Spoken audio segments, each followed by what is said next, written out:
అందరికీ నమస్కారం. మరి మనం చూసాం, మరో బీసీ వ్యక్తి అతి దారుణంగా బలి కావడం గత 3 రోజులుగా ఏ విధంగా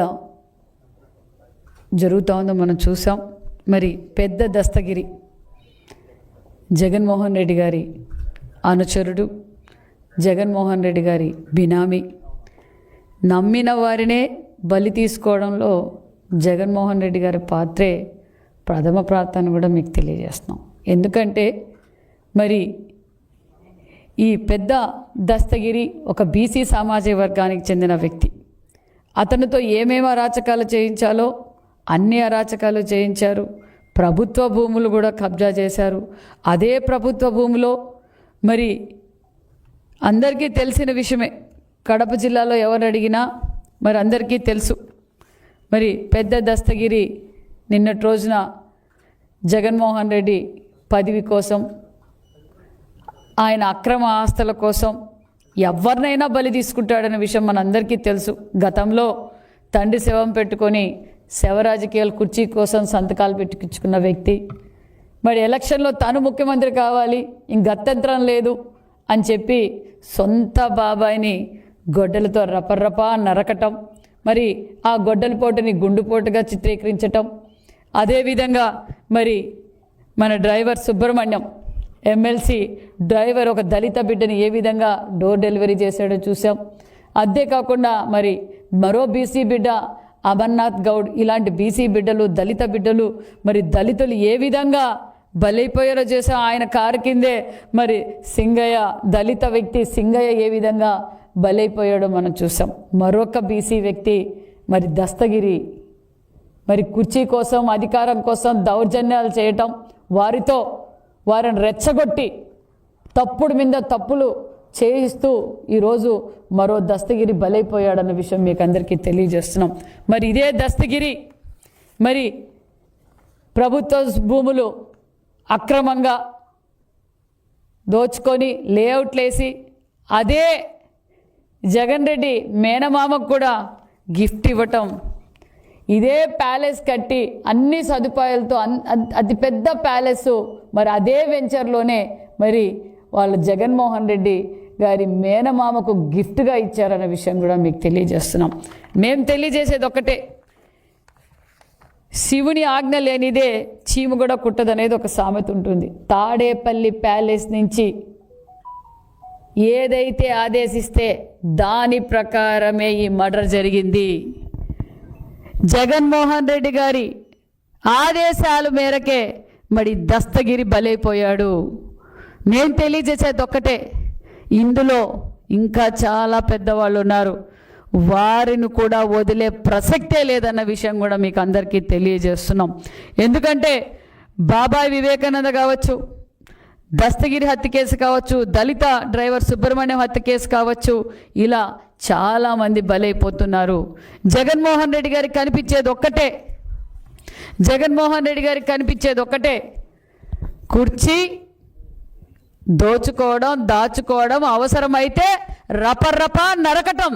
నేను చెప్పేది ఒకటే, వైసీపీ కార్యకర్తలారా, మీరు ఒక విషనాగు పడక కింద ఉన్నారు. మీ సింబల్ ఇప్పుడు ఫ్యాన్ కాదు, అదే ఫ్యాను గొడ్డలుగా మారుతూ ఉంది. జగన్మోహన్ రెడ్డి రోజుకి కుర్చీ కోసం, ఆస్తుల కోసం తన సొంత వారినైనా బలి తీసుకుంటున్నాడన్న విషయం మరొకసారి మీకు అందరికీ తెలియజేస్తున్నాం.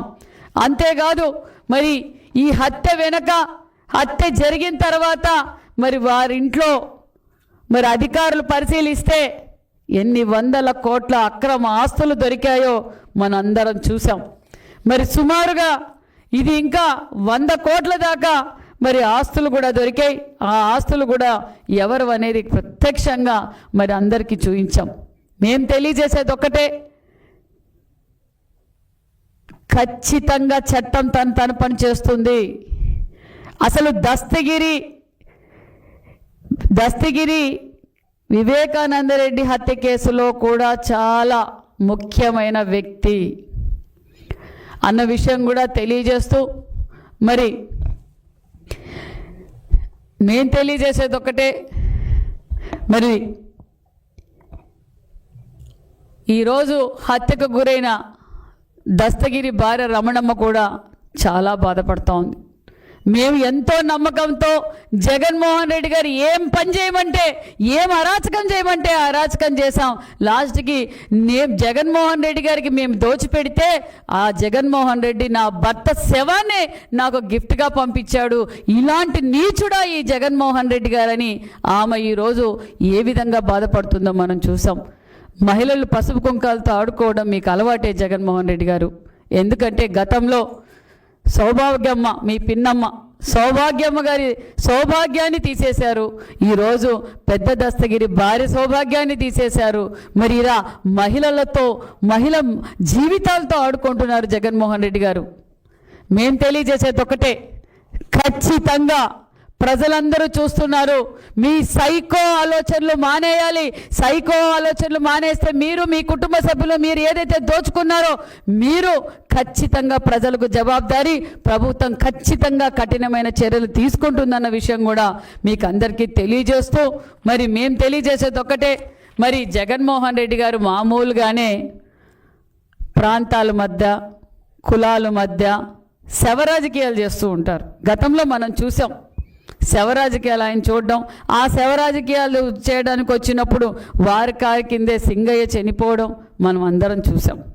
మరి ఈరోజు ఇదే జగన్మోహన్ రెడ్డి గారు అదే కడప జిల్లాలో ఉన్నారు. మరి ఎందుకు జగన్మోహన్ రెడ్డి గారు దస్తగిరి కుటుంబాన్ని పరామర్శించలేదు? మామూలుగానే శవరాజకీయాలు చేయడం జగన్మోహన్ రెడ్డి గారికి అలవాటు కదా. తండ్రి గారు శవం పెట్టుకొని రాజకీయం చేశాడు, వివేకానంద రెడ్డి గారి శవం పెట్టుకొని రాజకీయం చేశాడు. మరి మామూలుగా అనుకోకుండా గంజాయి కేసులో చనిపోయిన వారి మీద కూడా శవరాజకీయాలు చేయడం అలవాటే. మరి ఈరోజు నీ కోసం, నీ అక్రమ ఆస్తుల కోసం, నీ దౌర్జన్యాల కోసం నువ్వు ఏమి చెప్పితే అది చేసిన పెద్ద దస్తగిరి బలైపోయారు. మరి ఎందుకు జగన్మోహన్ రెడ్డి గారు ఆ కుటుంబానికి పరామర్శించలేదని కూడా నేను ఒక మహిళగా అడుగుతున్నా. ఒక బీసీ శాఖ మంత్రిగా, ఒక బీసీ మహిళగా, సాటి మహిళ ఈరోజు ఏ విధంగా బాధపడుతోందో మరి జగన్మోహన్ రెడ్డి గారు వెళ్ళి పరామర్శించి ఆ కుటుంబానికి ఏం జవాబు చెప్తారు అన్న విషయం మీ వైసీపీలో ఉన్న కార్యకర్తలు కూడా ఆలోచించాలి. ఎందుకంటే జగన్మోహన్ రెడ్డి గారు అవసరానికి నా బీసీలు, నా ఎస్సీలు, నా ఎస్టీలు అని చెప్పి వాడుకొని ఈరోజు మన బలహీన వర్గాలే బలైపోతున్నారన్న విషయం మరొక్కసారి మీకు అందరికీ తెలియజేస్తున్నారు. దయచేసి ప్రజలందరూ ఆలోచిస్తున్నారు. వైసీపీ కార్యకర్తలు కూడా నేను తెలియజేసేది ఒక్కటే, మీరు ఒక త్రాచుపాము పడకిందున్నారు. ఖచ్చితంగా అవసరం అనుకుంటే అది గొడ్డలి పోటుగా మారుతుంది. మీరు అది జాగ్రత్త జాగ్రత్త జాగ్రత్త. ఎందుకంటే ఈరోజు బలైపోతున్నది మన బీసీలే.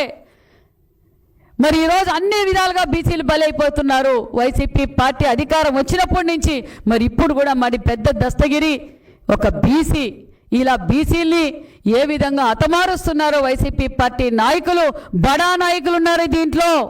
తాడేపల్లి బడే నాయకుల పేర్లు కూడా దగ్గరలో బయటకు వస్తాయి. ఏ ఒక్కరిని వదిలే ప్రసక్తే లేదన్న విషయం కూడా తెలియజేస్తాం. ఎందుకంటే ఈరోజు దోచుకోవడం, దాచుకోవడం ఎక్కడ పడితే అక్కడ ఆస్తుల్ని ఈరోజు ఏ గ్రీవెన్స్లో పోయినా కూడా మరి ఎక్కువగా సమస్యలు వస్తున్నది ఏదంటే మరి గత ప్రభుత్వంలో మరి వైసీపీ పార్టీ వాళ్ళు మరి దోచుకున్న ఆస్తుల గురించే వస్తున్నాయి. ఒక్కొక్కటిగా పరిష్కారం చేస్తున్నాం. దస్తగిరి కేసు కూడా ఖచ్చితంగా పరిష్కారం చేస్తాం. ఇప్పటికే 11 మంది లోపలికి వెళ్ళారు. మరి నిత్యానందరెడ్డి గారి గురించి కూడా మరి ఖచ్చితంగా అరెస్ట్ చేసి ఖచ్చితంగా ఎవరైతే దీనిలో భాగస్తులు ఉన్నారో ఏ ఒక్కరిని వదిలే ప్రసక్తే లేదన్న విషయం కూడా తెలియజేస్తున్నాం.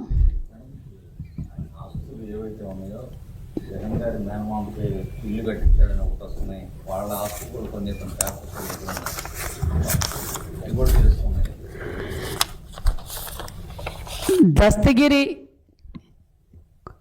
ఇంట్లో జప్తు చేస్తే సుమారుగా 100 కోట్ల ఆస్తులు మరి బయటపడ్డాయన్న విషయం కూడా తెలుసు. అవి కూడా ఎవరు అనేది కూడా క్లారిటీగా చెప్పేశారు. మరి అంతేకాకుండా మరి ఈరోజు దస్తగిరిని చంపాల్సిన పరిస్థితి ఏంటంటే ఆస్తుల తగాదాలు, దౌర్జన్యంగా దోచుకున్నవి.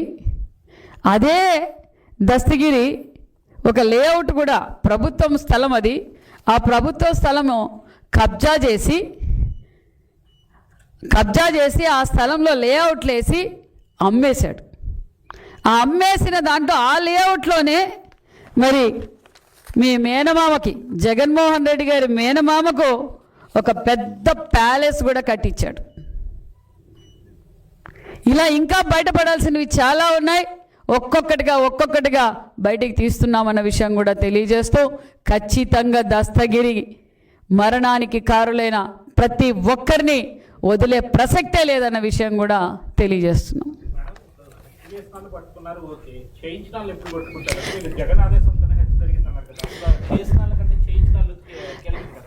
ఖచ్చితంగా ఆ పనిలోనే ఉన్నారు.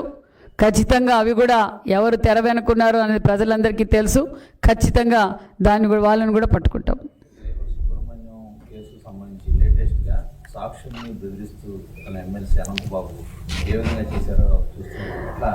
అనంతబాబు డ్రైవర్ సుబ్రహ్మణ్యం కేసే కాదండి, వివేకానంద రెడ్డి కేసులో కూడా బెదిరించారు.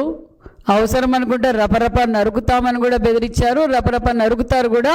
మరి సుబ్రహ్మణ్యం కేసు కూడా, దస్తగిరి కేసు కూడా డైవర్ట్ చేయాలని చూశారు. కానీ పోలీసులు అలర్ట్గా ఉన్నారు. పోలీసులు వాళ్ళ పని వాళ్ళు చేస్తున్నారు. ఖచ్చితంగా ఎవరిని వదిలే ప్రసక్తే లేదు.